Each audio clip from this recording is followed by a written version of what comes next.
दिल्ली 29 नवंबर की शाम एक बारात मानसरोवर ओवर पार्क से गुजरती है।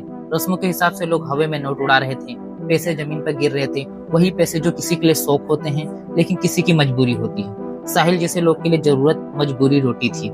साहिल मात्र 14 साल का था, एक मुस्लिम परिवार से था। पापा को लकवा मार दिया था और वो चल नहीं पाते थे। माँ उनकी हाउसवाइफ थी।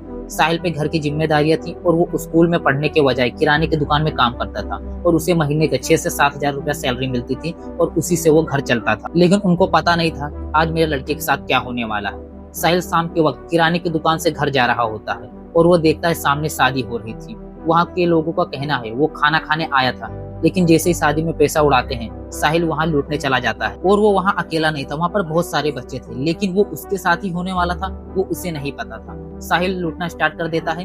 पुलिस के मुताबिक कुछ बच्चे बारात में घुसने की कोशिश कर रहे थे। दूल्हे के रिश्तेदारों ने बच्चों को हटाने के लिए कहा, जिससे झगड़ा शुरू हो गया और उसी के बीच सीआईएफ अधिकारी आए और वो नशे में धुत बताए जा रहे थे। सीआईएसएफ अधिकारी ने साहिल को पीटना स्टार्ट कर दिया। उसके बाद लातों भूसे से मारा। उतने में साहिल बोलता है, मुझे मार क्यों रहे हो, मेरी गलती क्या है। सीआईएसएफ अधिकारी जिनका नाम था गोपाल तिवारी, उनको आता है गुस्सा और वो घर जाके पिस्तौल निकालते हैं और उनका टेम्पर बहुत हाई था। पहले सबको लगा गोपाल डरा रहा है, लोगों ने उसे मना भी किया लेकिन वो सुना नहीं। लेकिन गोपाल तिवारी ने पिस्तौल निकाल साहिल के सर पर रख दिया और कुछ ही सेकंड में गोली चला दी। जब तक एम्बुलेंस आई और हॉस्पिटल ले जाया गया, साहिल की डेथ हो गई थी। मारपीट करी बच्चों को, उधर पैसे वैसे उनकी जेब से निकाल लेते। कितना लूटा है, कितना लूटा, सब दिखाओ। क्या है तुम मार रहे हो मेरे को? तो जने में उसने निकाला, कोक करी, सीधा मार दी। जब बारात चल रहा था बस खड़े होकर देखने लग गए हैं। अब पैसे लुटाए, लूटा नहीं लूटा हम नहीं कह नहीं सकते हैं। अब उसका नाम ठिकाना पूछा, बस सीधा बंदूक तान दिया उसके ऊपर। गोली तान के दिमाग पर लगा के सीधा कनपटे के पार मारी है। तो नशे में था उसने, जो भी करा नशे। वो ड्रिंक कर रखी थी उसने। और आप कह रहे कि बाकी बारातियों ने भी उन्हें रोका नहीं, जैसे वो मारपीट कर रहे थे? नहीं रोका।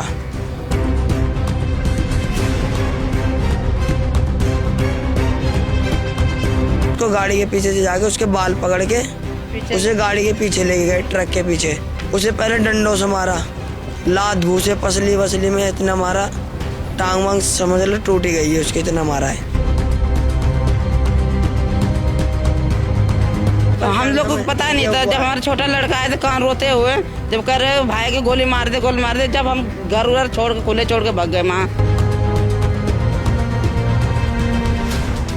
सोचो, जिस घर में 14 साल का लड़का अपना घर चला रहा हो, उसके माँ बाप को क्या बीत रही होगी। जैसे उसकी माँ को पता चलता है वो वहीं बेहोश हो जाती है। जो उसके पिता जिनको लकवा मार दिया था वो व्हील चेयर पर रोना स्टार्ट कर देते हैं। घटना के बाद गोपाल तिवारी इटवा भाग जाता है, लेकिन पुलिस अधिकारी उसे गिरफ्तार की और उसकी नौकरी छीन ली गई। अब ये देखते हैं कि उसको आखिर सजा क्या मिलनी चाहिए। सबसे बड़ा सवाल मेरा ये है, जिस घर का बेटा चला गया उसका औलाद अब क्या वापस आ पाएगा? अब उसका घर कौन चलाएगा?